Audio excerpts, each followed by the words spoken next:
Hello everybody, welcome back to GS की राह पर। I am back with the second chapter of Indian polity.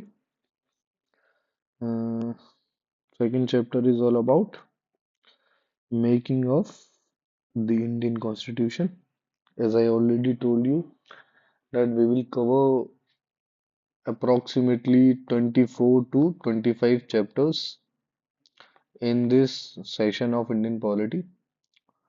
तो हम आज दूसरे चैप्टर के साथ आपके सामने हाजिर हैं. हाँ जी. तो जीएस की राह पर तीसरी क्लास आपके सामने है. Every student, whoever is listening to me, please understand this thing. It is all about the education. पढ़ाई की बात है. उसके अलावा तो सारी चीजें अपने ऊपर है, कैसे करनी है कैसे नहीं करनी है. ठीक है जी. पढ़ेंगे, आगे बढ़ेंगे, सब बढ़ेंगे. जो जो पढ़ेगा वो आगे बढ़ेगा. सिंपल. जितना ज्यादा पढ़ेंगे आप लोग उतना ज्यादा आगे बढ़ेंगे. सिंपल है.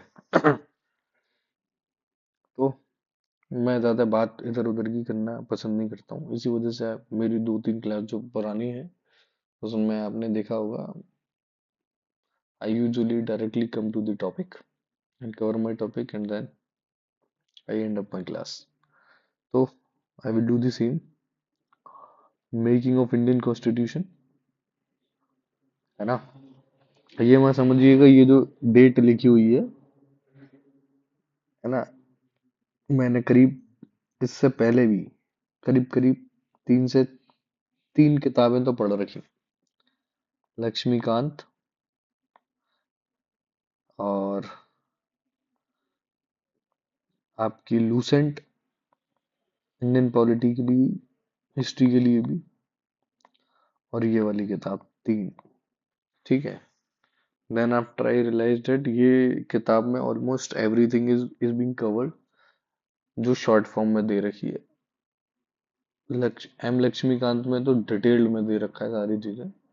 उससे बाहर तो ऑब्वियसली कुछ आता नहीं है, बट इससे बाहर भी कुछ आएगा नहीं. I assure you for this. Arihant की NCERT is best till date. तो अब हम अपनी नेक्स्ट क्लास चालू करेंगे, स्टार्ट करेंगे. है ना. मेरे को थोड़ी, मैं ना, शब्दों में थोड़ी दिक्कत है, कैसे क्या बोलना है. मैंने कभी ऐसे ऑनलाइन क्लासेस ली नहीं है, ऑफलाइन पढ़ा है जितना पढ़ा है. तो पहली चीज तो ये कि कॉन्स्टिट्यूशन में ये मैंने स्टार्टिंग में ही लिख रखा है. Elephant was adopted as the symbol of constituent assembly. Constituent assembly का जो सिंबल था, है ना, सिंबल, वो क्या था? एलिफेंट. क्यों? वो हम पढ़ेंगे आगे. हालांकि बता तो मैं भी सकता हूँ.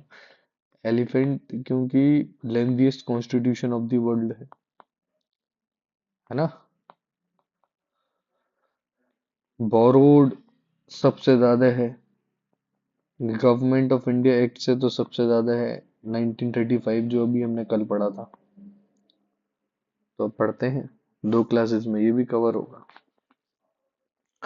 The constitution of a country is set of written rules that are accepted by all the people living together in a country.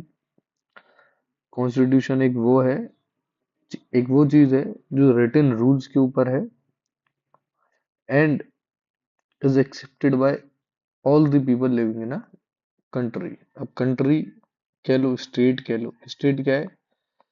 एक टेरिटरी है, मान लीजिए ये है. इसके अंदर होल सोल सॉवरेनिटी आपकी रहेगी. ठीक है. मतलब आप ही इसमें रूल्स रेगुलेशंस, किसी को ड्यूटी देनी है, किसी के ऊपर रूल लगाने हैं, वो सारी चीजें आपके हाथ में होंगी. ठीक है. तो इसका कहने का मतलब ये है, the constitution is the supreme law that determines the relationship among the people, citizens living in a territory, and also the relationship between the people and government. किसके बीच में? Relationship between people and government. ठीक है। संविधान क्या करता है? People, जो लोग वहां के रहने वाले हैं, और जो गवर्नमेंट है, उसके बीच में एक रिलेशनशिप निर्धारित करता है। ठीक है। Need of the constitution. The Constitution is needed due to the following reasons. The Constitution establishes key ideals that serves as the foundation for the type of nation citizen aspire to inhabit. वो इस प्रकार का एक environment create करता है संविधान जिसमें लोग रहना पसंद करते हैं। For instance, the Indian Constitution defines India as a sovereign, socialist, secular and democratic republic. Democratic एक तरीके से देखा जाए, अभी अगर हम देखें तो संविधान क्या दिखाता है, ये चार पांच चीजें हमारे इंडियन कॉन्स्टिट्यूशन में दे रखी, ये भी हम आगे पढ़ेंगे। The constitution expresses the aspiration of the people about creating good society. It provides a set of rules that allow for a smooth coordination between the diverse member of the society. ये क्या करता है? एक अच्छी society create करने का काम करता है ना। रूल्स एंड रेगुलेशंस होंगी, ड्यूटीज होंगी, है ना, और आपकी डीपीएसपी होंगी। क्या आपको इस तरीके से काम करना है या इस तरीके से नहीं करना है, ये निर्धारित कौन करता है? संविधान करता है। फॉर स्मूथ रिलेशन या coordination between diverse member of the society. हमारे देश में भिन्न भिन्न प्रकार के लोग हैं। फॉर एग्जाम्पल, मुस्लिम भी हैं, हिंदू भी हैं, क्रिश्चियन भी हैं, सिख भी हैं, पारसी भी हैं। अगर हमारे पास इतने हैं, बौद्ध भी हैं, जैन भी हैं, इतने सब धर्म, इतनी सारी चीजों को मानने वाले, विचारधाराओं को मानने वाले लोग अगर हमारे समाज में मौजूद हैं, तो उनके बीच में सामंजस्य, कोऑर्डिनेशन बैठाने का जो काम करता है वो हमारा संविधान है। ठीक है। The Constitution also defines the nature of a country's political system. For example, Nepal earlier constitution stated that the country was to be ruled by the king and his council of ministers. Nepal जब आजाद हुआ 2006 में, मतलब democracy 2006 में आई, 5 में या 6 में, 2005 और 6 के बीच में जब डेमोक्रेसी आई, उससे पहले पीपल क्या मानते थे कि किंग या उसके काउंसिल ऑफ मिनिस्टर उस कंट्री को रूल करेंगे। ठीक है। अगर वहां की जनता मानती है या जनता एक्सेप्ट करती है इस चीज को कि रूल करें तो करें, हमें कोई परेशानी, मतलब वो तो ठीक है। हमें क्या परेशानी होगी एज अ इंडियन? हमें क्या परेशानी होगी वो किसी को कोई डिक्टेटरशिप रहे हुए डेमोक्रेसी की जगह? हमें कोई लेना देना नहीं है, क्योंकि भी हम तो सॉवरेन है अपनी स्टेट के मामले में, सॉवरेन तो है। The constitution specifies which organ have what power, so that there is no encroachment on each other's power. Constitution define करता है, फॉर एग्जाम्पल डिफाइन करता है किसका? Organs have what power so that there is no encroachment. मतलब हमारा संविधान ये decide करता है कि किसी के पास जो पावर है वो कोई और ना छीने या कोई और उसका इस्तेमाल न करे। For example, union government union government या यूनियन गवर्नमेंट के पास जो यूनियन लिस्ट में जो चीजें हैं, for example Indian army, foreign reserve, foreign services, है ना, तो उसके लिए बैंकिंग सिस्टम जो यूनियन लिस्ट में है, फॉरेन रिजर्व जो यूनियन गवर्नमेंट के हाथ में है, अगर वो यूनियन गवर्नमेंट की जगह स्टेट गवर्नमेंट काम करने लग जाएगी उस पर, है ना। तो वो क्या होगा, एनक्रोचमेंट। वो किसका, यूनियन गवर्नमेंट की पावर ले लेगी, state government. In the same manner, मान लीजिए यूपी पुलिस है। यूपी पुलिस का सारा काम यूनियन गवर्नमेंट कर रही है, ठीक है। यूनियन गवर्नमेंट के आदेश अनुसार चल रहा है। तो वो तो गलत है ना, क्योंकि ये पार्ट स्टेट गवर्नमेंट का है, स्टेट गवर्नमेंट या स्टेट लिस्ट का है, ठीक है जी। अब ये यूनियन गवर्नमेंट क्या करेगी फिर, कुछ नहीं कर पाएगी। अगर कुछ नहीं कर पाएगी तो वो एंक्रोचमेंट ऑफ पावर हो गया, दूसरे की पावर को आपने हथिया लिया बिना बात के। सिंपल है। Constitution lays down rules that check any misuse of authority by any of the three organs of the government. अब संविधान क्या करता है, रूल्स बनाता है, lays down the rule that checks. वो चेक ये करता है क्या, कि जो तीनों ऑर्गन है सरकार के, जो है लेजिस्लेटिव, एग्जीक्यूटिव एंड जुडिशरी, ये सही तरीके से काम कर रहे हैं या नहीं कर रहे। Basically, there are three organs of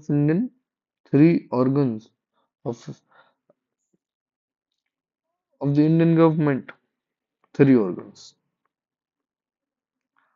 ठीक है। कॉन्स्टिट्यूशन के हिसाब से, कॉन्स्टिट्यूशन के, ये याद रखिएगा, जब कॉन्स्टिट्यूशन के हिसाब से पूछे तो तीन है, ये वाली तीन, लेजिस्लेटिव, एग्जीक्यूटिव एंड जुडिशरी। और नॉर्मली पूछे सिंपल बातों में तो चार है, इसमें मीडिया और ऐड हो जाता है। मीडिया चौथा स्तंभ कहा जाता है वो इंडियन डेमोक्रेसी का, ठीक है जी। अब आगे बढ़ते हैं। The Constitution also checks power of the government by providing a set of fundamental rights that are inviolable under normal conditions. Inviolable under normal conditions. The government cannot take arbitrary and unreasonable decisions. संविधान के अनुसार जो fundamental right है, FR, part 3 of the Indian constitution, वो कभी भी आपके change नहीं किया जा सकते, उनमें कोई भी कंडीशन अप्लाई नहीं हो सकती। Government can not take arbitrary and unreasonable decision. कोई भी अनरीजनेबल है, कोई भी डिसीजन अनरीजनेबल है, तो उसके कोई भी गवर्नमेंट ऐसा डिसीजन नहीं ले सकती, चाहे वो बीजेपी की हो, चाहे वो कांग्रेस की हो। It doesn't matters. The thing which matters is कि भैया संविधान के अनुसार चलेंगी सारी चीजें। Constitution also checks the majoritarianism in the diverse society by providing special rights to the minority groups। अब जैसे हमारे देश में मेजोरिटी में हिंदू हैं, माइनॉरिटी में बाकी सारे हैं, ठीक है। ये क्या हम पढ़ेंगे सेंसस में पढ़ेंगे, ठीक है। इंडियन सेंसस पढ़ेंगे 2011 वाला। उसमें हम देखेंगे कौन माइनॉरिटी है, कौन मेजोरिटी में है, ठीक है, कितने परसेंट किसकी है। फॉर एग्जाम्पल, लेकिन यहाँ पे एग्जाम्पल के रूप में देख रहे हैं, फॉर एग्जाम्पल हिंदू और मुस्लिम की जगह ले रहे हैं सिख, क्योंकि हम मोस्टली हिंदू मुस्लिम ही देख रहे हैं, सिख को देख रहे हैं। तो हमारा संविधान सबको बराबर करने के लिए स्पेशल राइट्स देता है माइनॉरिटी को, कि माइनॉरिटी को अपना पूर्ण अधिकार मिलना चाहिए, है ना, पूर्ण अधिकार मिलना चाहिए। सही बात है जी, मिलना चाहिए। और नहीं मिल रहा है तो दिक्कत की बात है। In general it generates a degree of trust and coordination that is necessary for different kind of people to live together. This ensures that minority are not excluded from mainstream society and have access to what is available to the majority. ये क्या करता है? It this ensures that minority are not excluded from mainstream society. ये क्या बताता है कि जो माइनॉरिटी है वो मेन स्ट्रीम सोसाइटी जो मेजोरिटी में है, उससे कटी हुई नहीं है, वो उसके साथ चल रही है. Constitution also protect us from ourselves as often we might take decisions which are harmful to us as well as to others. For example, the reasonable restriction imposed along with fundamental right is to restrict us from taking any next hasty decisions. अब हमारे पास जो fundamental rights हैं उसके ऊपर reasonable restrictions because fundamental all the fundamental rights are not absolute in nature. Absolute नहीं है. Untouchability. Untouchability and जो बच्चों के लिए है ना, वो एजुकेशन फॉर द 5 से 14 साल के बच्चों के लिए जो एजुकेशन है वो, ये दोनों चीजें जो हैं एब्सोल्यूट इन नेचर है. बाकी की सारी जो है क्या है? They are not absolute in nature. समझ में आ रहा है?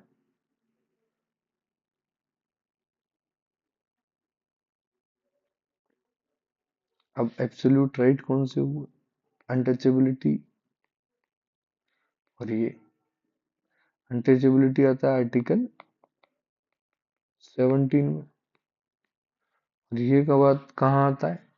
आर्टिकल 21 में. ठीक है जी, ये याद रखिएगा, ये बहुत जरूरी है. Historical background of Indian constitution. अब हिस्टोरिकल बैकग्राउंड देखते हैं. Prior to the Constituent Assembly that covered with the, sorry, that convened in 1948 to draft the Indian Constitution, the fundamental law of India was mostly enshrined in statutes enacted by the British Parliament. Fundamental law जो बना था, जो constituent assembly द्वारा बनाया गया था, वो mostly कहाँ से लिया गया था? ब्रिटिश पार्लियामेंट के थ्रू, क्योंकि इन्फ्लुएंस वहीं से था. At the end of the day जहां आप रह रहे हैं, जिन चीजों की बात मान रहे हैं, जिन लोगों की बात मान रहे हैं, है ना, तो उन्हीं से इन्फ्लुएंस होंगे आप. सिंपल सी बात है. Government of India act 1919, act 1935 were prominent among them. अब 1990 का जो एक्ट था, 1919 का जो एक्ट था और 1935 का जो एक्ट था, इन दोनों को प्रोमिनेंट माना गया. क्यों? क्योंकि इनमें बहुत सारी चीजें ऐसी थी. संविधान, गवर्नमेंट ऑफ इंडिया, सॉरी, संविधान के अंतर्गत आ रही थी. जो आज का संविधान है उसके अंतर्गत भी आ रही थी. उनको निगाह में, नजर में रखा गया. In 1928, Motilal Nehru and 8 other Congress leaders drafted a constitution for India. Simple है, कोई लाइन में कोई दिक्कत तो है नहीं. 1931, at Karachi session of Indian National Congress, it was decided that universal adult franchise, the right to freedom and equality. अब universal adult franchise क्या है? Universal UAF, universal adult franchise, vote डालने का अधिकार. वोट डालने का अधिकार, राइट टू कास्ट वोट. ठीक है जी, ये क्या है? यूएस. ये सबसे पहले कहाँ से लिया गया? ये मैंने अलग से लिख रखा है इसी वजह से, न्यूजीलैंड से. First step to adopt, sorry, first country to adopt universal adult franchise was New Zealand. Modern country है, ये कह लो, कुछ भी खेला है ना। Adequacy, sorry, in protecting the right of minorities will be included in the Constitution of Independent India. ठीक है। In 1934, Indian National Congress presented the demand for the creation of Indian Constituent Assembly in front of British India government. अब क्या करा Indian constituent assembly ने, ये demand रखी Indian national Congress की, Indian national Congress ने डिमांड रखी कि इंडियन कॉन्स्टिट्यूएंट असेंबली को बनाने की किसके आगे, ब्रिटिश गवर्नमेंट ऑफ इंडिया। ठीक है, ब्रिटिशर के सामने ये डिमांड रही कि हमारे लिए इंडियन कॉन्स्टिट्यूएंट असेंबली बनाई जाए ताकि हम संविधान बनाए, अपना संविधान अपने हिसाब से। ठीक है।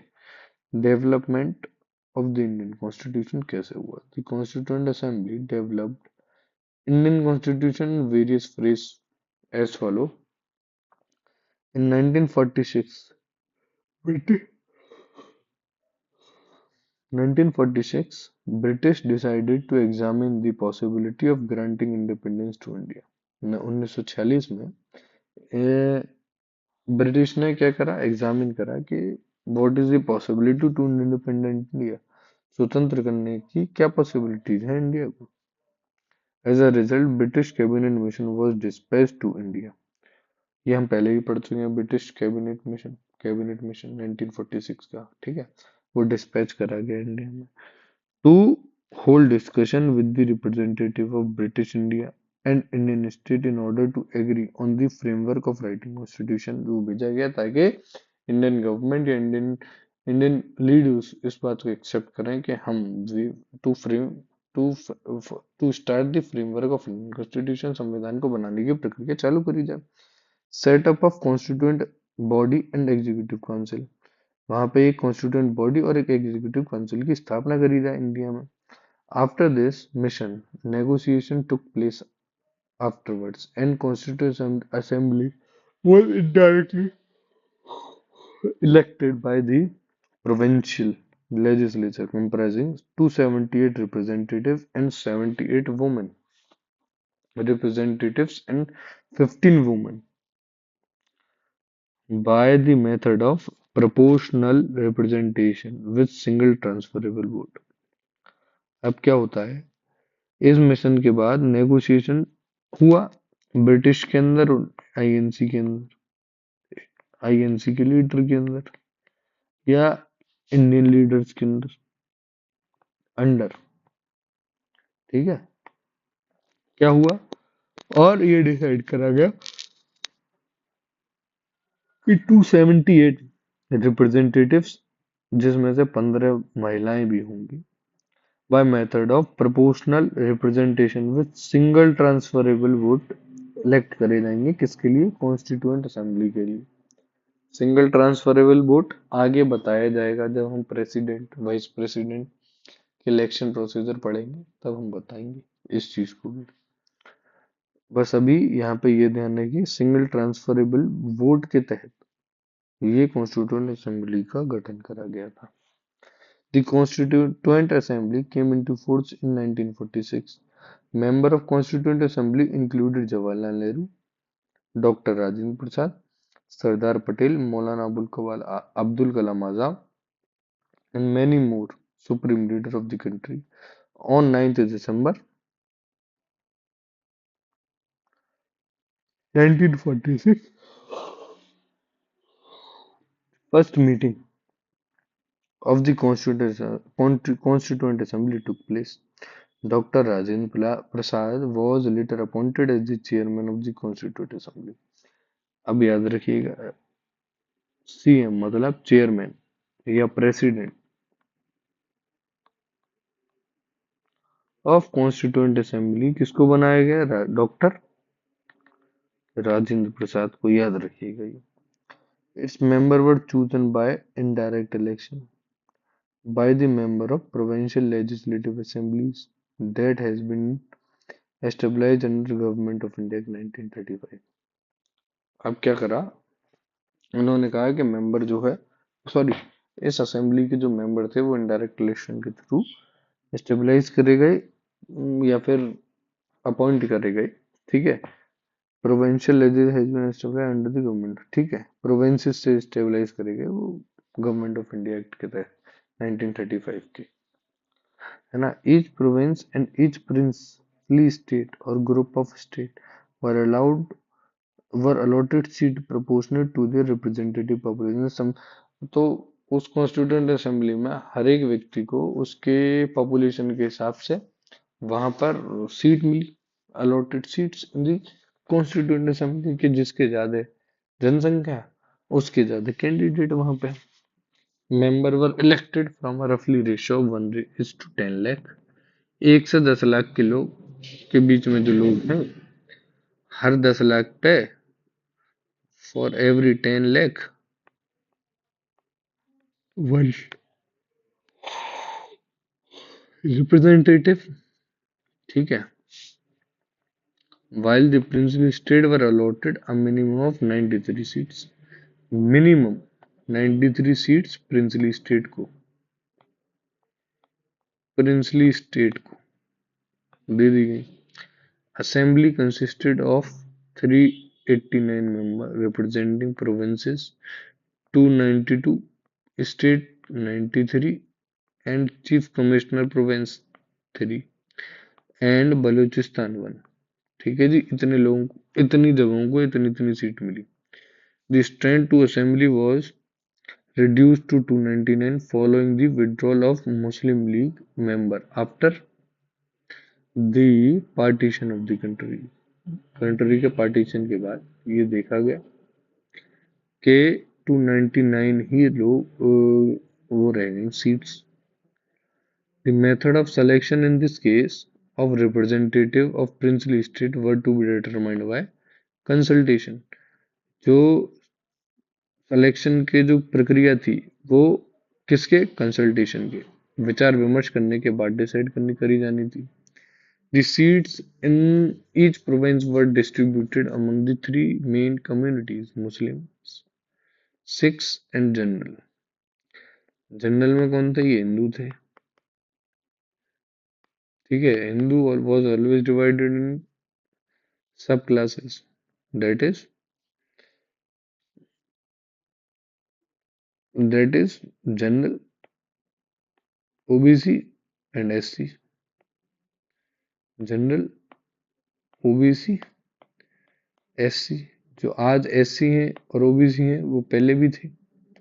इन लोगों के बीच में डिवाइड करी गया था इन लोगों को, तो जनरल रह गए थे वहां पे।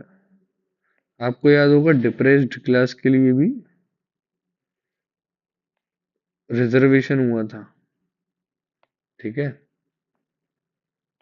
रिजर्वेशन हुआ था, ठीक है। Parties represented in constitute assembly were the Congress party which had a majority, Muslim league, scheduled caste federation, the Indian communist party and the union party. अब क्या था, parties represented in the constitute assembly were Congress party. जो जिन लोगों ने representation करा वहां पे Congress party थी जो मेजोरिटी में थी, मुस्लिम लीग भी थी, शेड्यूल कास्ट के फेडरेशन भी थे। Constituent assembly met for the first time on December 1946 November, and November 1949 the draft of constitution was approved। ड्राफ्ट ऑफ कॉन्स्टिट्यूशन का संविधान एक्सेप्ट कब कर लिया गया, 1949 में नवंबर। हमने पढ़ा था ना कल, 26th day of this November we do hereby adopt and enact this Constitution of India। Constitution वो यहीं से लिया गया था। The constitution came into force on 26th January 1950 and the Constituent Assembly was transformed into the provincial parliament। जो constituent assembly थी वो provisional parliament के रूप में शिफ्ट हो गई, क्योंकि पहला जनरल इलेक्शन तो था ही नहीं 1947 वाला, वही सीधे डायरेक्ट बन गए थे। 1951 में पहला जनरल इलेक्शन हुआ है, कब, 1951 में। ये याद रखने वाली चीज है, ठीक है।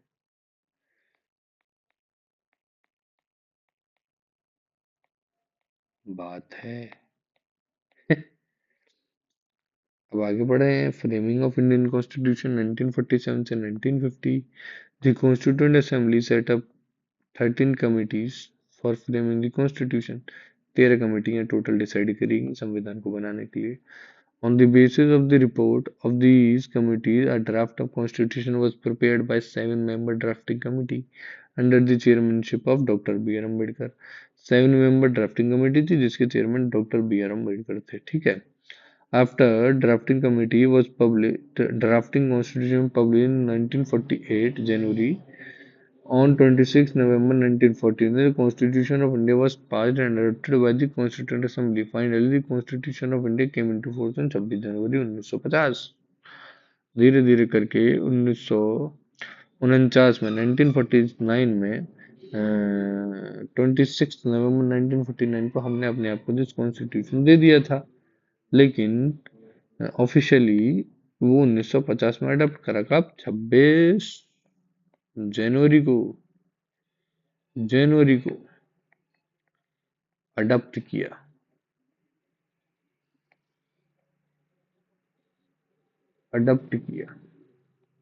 किसने? इंडियंस ने।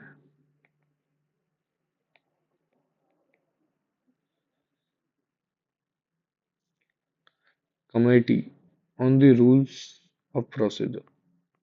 कमेटी कहाँ पे? रूल्स एंड प्रोसीजर के अध्यक्ष कौन थे? राजेंद्र प्रसाद। स्टीयरिंग कमेटी के अध्यक्ष कौन थे? Rajendra Prasad. Finance and staff commission के अध्यक्ष कौन थे? राजेंद्र प्रसाद। क्रीडेंशियल कमेटी के अध्यक्ष कौन थे? अलादी कृष्ण स्वामी अय्यर। हाउस कमेटी के B Pattabhi Sitaramayya. Order of business committee K Munshi. Ad hoc committee on the national flag Rajendra Prasad. Committee on the function of the constituent assembly GV Mavalankar sorry. State committee Jawaharlal Nehru. Advisory committee on fundamental rights minority tribal and excluded areas Vallabh Bhai Patel.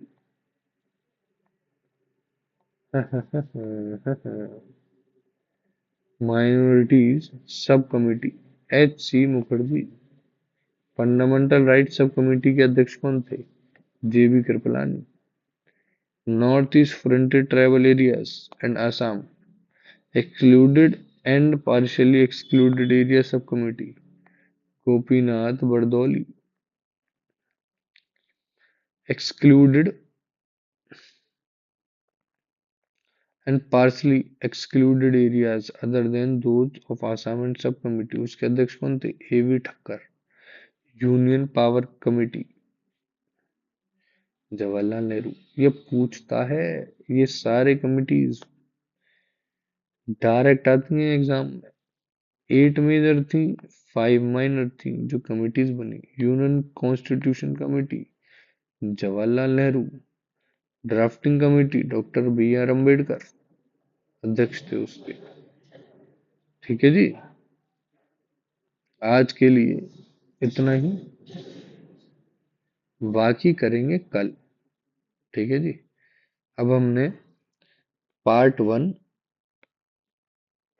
Constitutional development of India,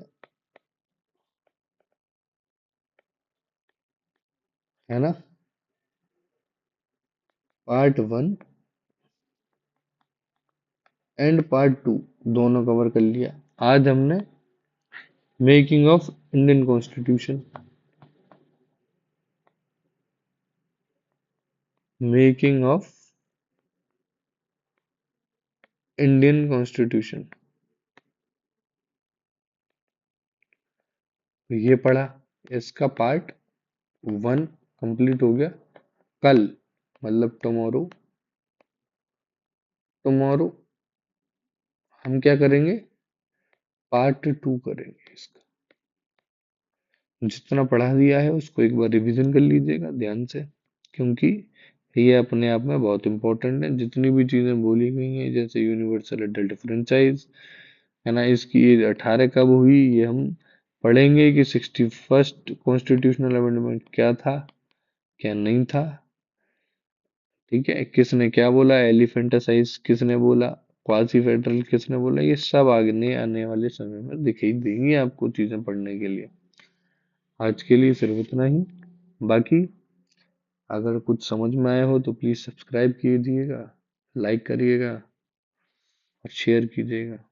जितने ज्यादा बच्चों तक पहुंच पाए उतना अच्छा। अच्छा ना लगे तो बिल्कुल मत करिएगा, नहीं नहीं कर तो दीजिएगा थोड़ा बहुत। मतलब इतना है कि समझ में ना आए तो दोबारा पढ़िएगा एक बार, है ना, बैक करके पढ़िएगा, थोड़ा ध्यान दीजिएगा। Thank you.